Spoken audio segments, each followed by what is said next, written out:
Hello dear students, welcome back. Today we are going to cover the question and answers of Seeds and Seeds, a chapter from class 5 EVS. So let's get started.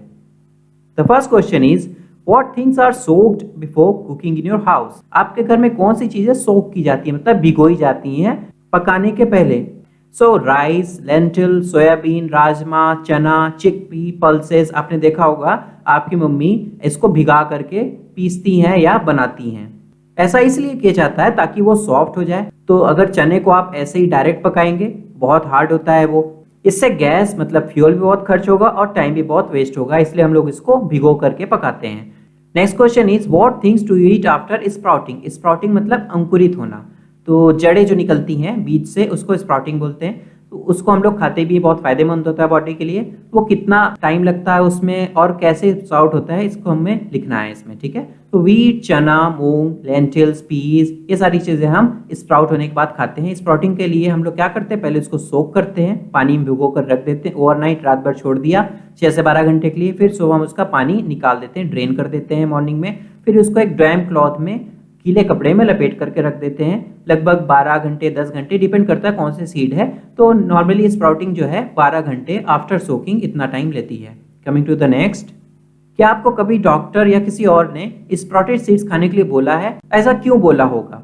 वैसे हमें ये खाना चाहिए because they are full of proteins, minerals, और हमारा जो immune system है, जो डिजीजेस से लड़ने की ताकत है, उसको भी ये स्ट्रॉन्ग करता है इम्यून को, and boost oxygen level in the body. इसमें एंटीऑक्सीडेंट्स होते हैं, तो आपको जानने की जरूरत नहीं है, लेकिन इससे ऑक्सीजन लेवल भी बढ़ता है, तो ये बहुत फायदेमंद होता है, इसलिए बोला जाता है। Coming to the next, class 4 में आपने सीड्स से शायद एक एक्टिविटी की होगी। अभी क्लास 5 में आपको दूसरी एक्टिविटी करना है। क्या करना है, थोड़े चने लेने हैं 3 बोल्स में, ठीक है।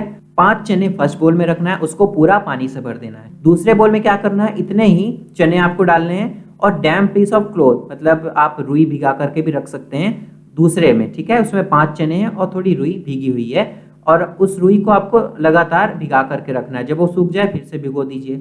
थर्ड बोल में आपको इतने ही, मतलब 5 चने लेने हैं और उसमें कुछ भी नहीं डालना है। तीनों को आप एक लिड से कवर कर दीजिए। अब आपको ऑब्जर्व करना है 2 दिन बाद उसमें क्या चेंजेस आए हैं, ठीक है। बोल 1 में क्या क्या था, सिर्फ पानी भरा हुआ है, ठीक है, वाटर ओनली। बोल 2 में उसको पानी मिल रहा है, कैसे, कॉटन क्लॉथ से जो मॉइस्चर है वो मिल रहा है, साथ में उसको एयर भी मिल रहा है। बोल 3 में क्या है, कुछ भी नहीं मिल रहा है। तो फर्स्ट है, are the seeds getting air in bowl 1? No, उनको हवा नहीं मिल रही क्योंकि वो तो पानी में डूबे हुए हैं। सेकेंड में यस, क्योंकि वो तो हवा के साथ के कॉन्टेक्ट में है। थर्ड में यस, क्योंकि वो पानी उसमें है ही नहीं। Second question, are the seeds getting water? Bowl 1 में तो पूरा पानी भरा हुआ है, तो यस। बोल 2 में उसको मॉइस्चर मिल रहा है कॉटन वूल से, तो उसमें आप यस लिख सकते हैं। थर्ड बोल में उसको पानी नहीं मिल रहा है क्योंकि उसमें पानी डाला ही नहीं गया, तो नो लिखेंगे। What changes did you see? First bowl में आपने क्या चेंजेस देखे? तो आप देखेंगे उसको अगले दिन, आप जब 2 दिन रखेंगे तो वो थोड़ा सा फूल जाएंगे, स्वेल कर जाएंगे चना। वहीं बोल 2 में वो स्प्राउट हो जाएंगे। स्प्राउट मतलब उसमें अंकुर निकल आएंगे। ऐसा इसलिए हुआ क्योंकि उसको एयर और पानी दोनों मिला। बोल 3 में कोई चेंज नहीं होगा क्योंकि ना उसमें हमने पानी डाला है ना कुछ किया है। Have the seeds sprouted? बोल 1 में सीड स्प्राउट हुए हैं क्या? नहीं हुए, क्योंकि उसमें पानी भरा हुआ है पूरा। आगे हम लोग इसको डिस्कस करते हैं। बोल 2 में स्प्राउट हुए हैं, और बोल 3 वैसे का वैसा ही है, कुछ भी नहीं हुआ। Now you have to tell and write in which ball did the seeds sprout? किस बोल में स्प्राउट हुआ? तो हमने देखा बोल 2 में स्प्राउट हुआ। क्या फर्क था इस स्प्राउटेड वाले में, जो इसमें स्प्राउटिंग हो गई और दोनों में नहीं हुई? तो मैंने यहाँ पर लिख दिया है। कमिंग टू द नेक्स्ट, आपने स्टोरी में पढ़ा होगा कि गोपाल की मदर ने चना को एक डैम्प क्लॉथ, गीले कपड़े से लपेट कर रख दिया था। ऐसा किस लिए किया था? ताकि उसको हवा के साथ साथ थोड़ा पानी भी मिलता रहे। कपड़ा गीला है तो थोड़ा उसको मॉइस्चर मिलेगा, पानी मिल पाएगा, तो वो स्प्राउट कर पाएगा। Now you have to draw the picture of sprouted चना। तो मैंने यहाँ पर एक पिक्चर आपके लिए दे दी है, आप इसको ड्राइंग कर सकते हैं पॉज करके। नेक्स्ट, आपके बुक में एक एक्टिविटी जिसमें आपको कुछ सीड्स रखने हैं अलग अलग पॉट्स में, गमलों में, और फिर ऑब्जर्व करना है कि कब उसमें से चेंजेस आ रहे हैं, कब उसमें से पेड़ निकल रहा है। तो मैंने जिस एक्सपेरिमेंट किया है उसमें मैंने मस्टर्ड सीड लिया था। आप दूसरी सीड ले रहे हैं तो वो भी लिख सकते हैं। आपको यहाँ पर डेट लिखनी है, फिर एक टेबल बनाना है जो कि मैंने फिल कर रखी है ऑलरेडी, जो मेरे ऑब्जर्वेशन में था वो। तो मैंने जैसे 1 जुलाई को प्लांट किया तो 9 जुलाई को मुझे उसमें से थोड़ी पत्ती एक निकलती हुई दिखी। हाइट कितनी थी? 1 सेंटीमीटर। क्या कोई अदर चेंज था? नहीं था। ऐसे करके आपको सारे ऑब्जर्वेशन ये नोट कर लेने हैं। उसके बाद इस पर बेस्ड क्वेश्चन है नेक्स्ट स्लाइड में। How long did it take for the plant to come out from the soil? कितने दिन लगे? तो मुझे देखिए 1 जुलाई को प्लांट किया और 9 जुलाई को पहली लीफ दिखी, मतलब 8 days. Next, what was the difference in the height? पहले और दूसरे दिन में कितना डिफरेंस है? तो पहले दिन हाइट थी 1 सेंटीमीटर, दूसरे दिन 1.5, मतलब 0.5 सेंटीमीटर डिफरेंस। नेक्स्ट क्वेश्चन है, किस दिन सबसे ज्यादा हाइट बढ़ी प्लांट की? 1.5 से 3 हुई किस दिन?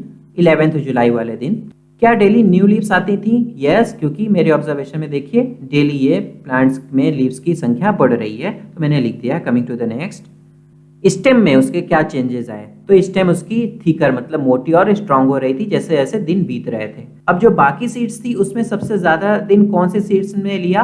तो सीसम या तिल का जो पौधा होता है वो बहुत दिन लेता है निकलने के लिए, तो मैंने यहाँ पर लिख दिया है। सबसे कम दिन, लीस्ट डेज, मतलब कम दिन किस में लगे? तो मेथी का पौधा आप देखेंगे लगभग 5-6 दिन में वो निकल आता है। नेक्स्ट, क्या कोई ऐसी सीड थी जो बिल्कुल भी ग्रो नहीं की?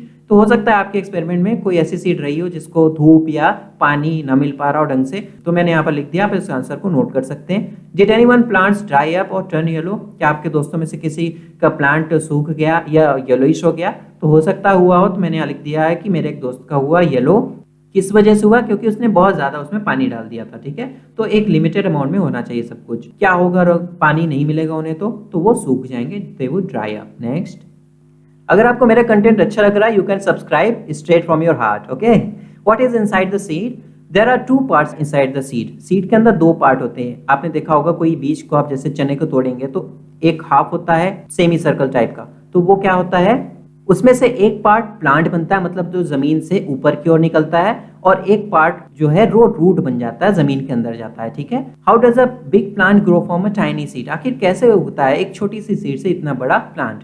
तो आपको पता होगा सीड के अंदर एक एम्ब्रियो होता है। एम्ब्रियो मतलब ये सेल्स होते हैं जो कि रूट्स उससे बन सकती है, स्टेम बन सकती है, और उससे पहली पत्तियां भी बन सकती हैं। तो सबसे पहले उससे रूट बनता है और वो जमीन के अंदर जा करके जड़ों से जुड़ जाता है मिट्टी से, ताकि उसको पानी मिल सके। देन स्टेम्स कम आउट, उसके बाद स्टेम निकलती है, फिर लीव्स बनती हैं। इस तरह से प्लांट धीरे धीरे डेवलप करता है। नेक्स्ट, क्या हो अगर प्लांट्स भी चल पाए हमारी तरह?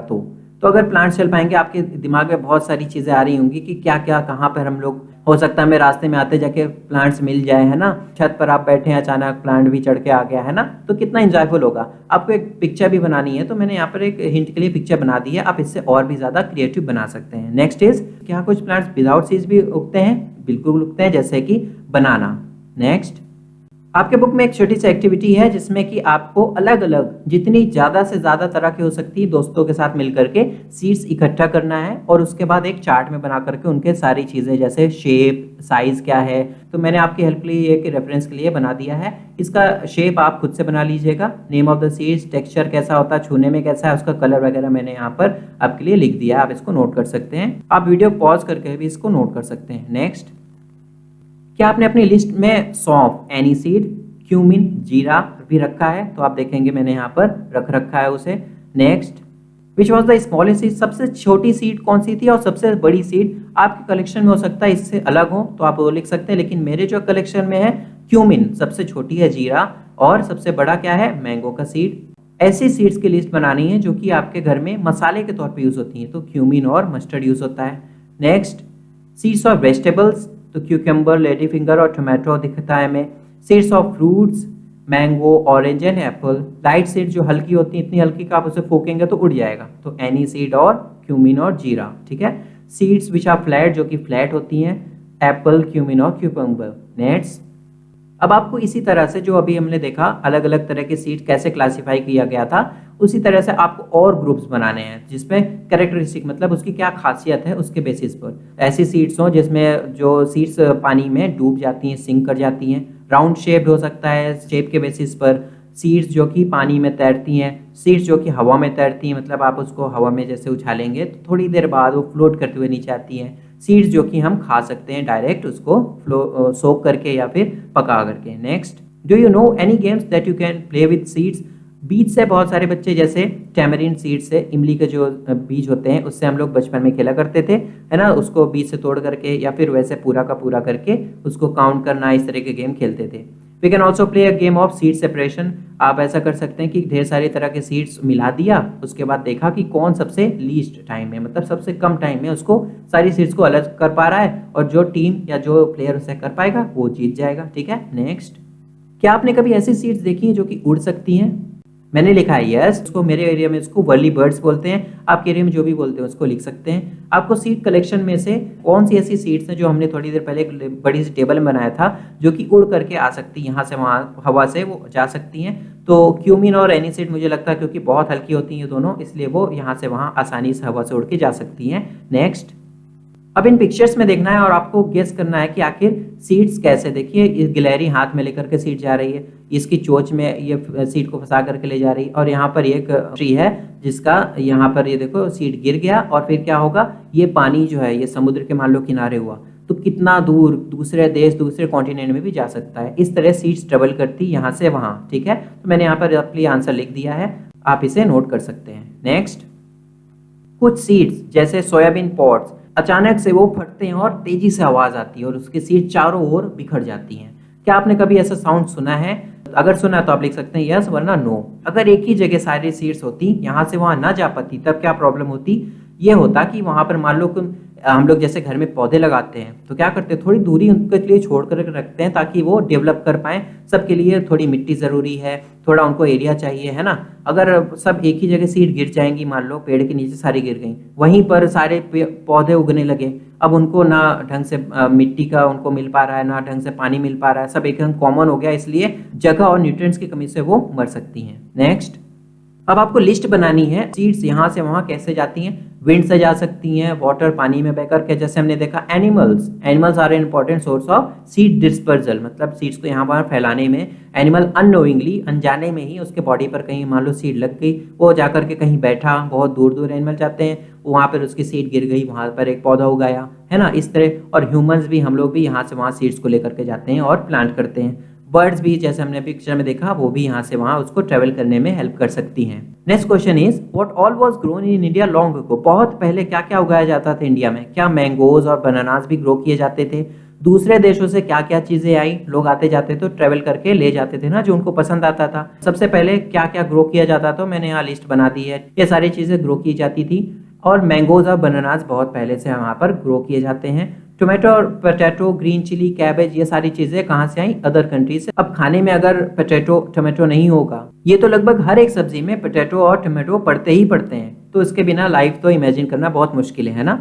नेक्स्ट। रीना ने ये एक ड्राइंग बनाई है, उसने एक सीड स्प्राउट करने के लिए रखा था। आपको क्या लगता है कि उसको सीड अगर स्प्राउट करना है तो क्या क्या चीजें चाहिए होंगी? ओन वर्ड्स में, मतलब खुद के शब्दों में लिखना है।